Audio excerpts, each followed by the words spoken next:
Okay, so much like Lewis, I hit a big sweeping hook in here, but unlike Lewis, my ball hit that tree.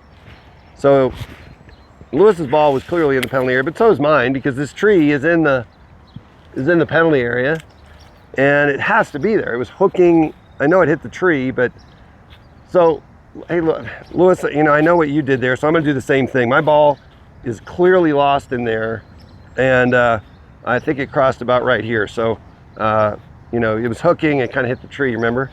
Well, let's take this step by step. If we I don't know like where this is going. If we know it hit the tree, I think there is a possibility that ball could have deflected elsewhere outside of the penalty area. But it was hooking. It was hooking hard. It was hooking, but we did have the knowledge and that information that it hit the tree and may have gone somewhere else. Well, it definitely Now, hit the tree. in this scenario, we have to flip back to the definition section, and we're going to pull another definition out, which is known or virtually certain. And when we're talking about known or virtually certain in the rules of golf, it's the standard we use to decide what happened to a golf ball. And now we're going to apply this to Ed's golf ball to figure out where that golf ball went. When we're using known or virtual certainty, the standard we have to get to is 95%. Is it 95% likely that this ball hit off this tree and entered the penalty area? Or is there more than a 5% chance that it could be somewhere else?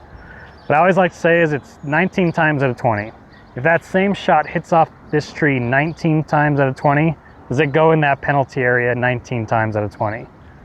In this case, I'm not necessarily sure it did. So we're gonna have to treat this ball as a lost ball if we can't find it within this 3 minutes. So we've been searching around, can't find it. I think we have more than that 5% of doubt that it's in that penalty area, or it could be somewhere else. So it sounds like we're gonna have a lost ball on our hands here.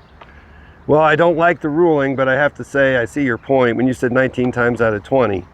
But I still say it's in there. Well, we can agree or not agree on whether the ball may be, but virtual certainty is pretty hard and fast standard with that 95%. So to be clear, this means I got to go all the way back to the tee. Wherever that last stroke was made, whether it's the teeing area, fairway, or somewhere else on the golf course, when we have a lost ball in our hands, because we have a lack of virtual certainty with the ball in the penalty area, I think we're gonna have to go back under stroke and distance. Shoot. Aha.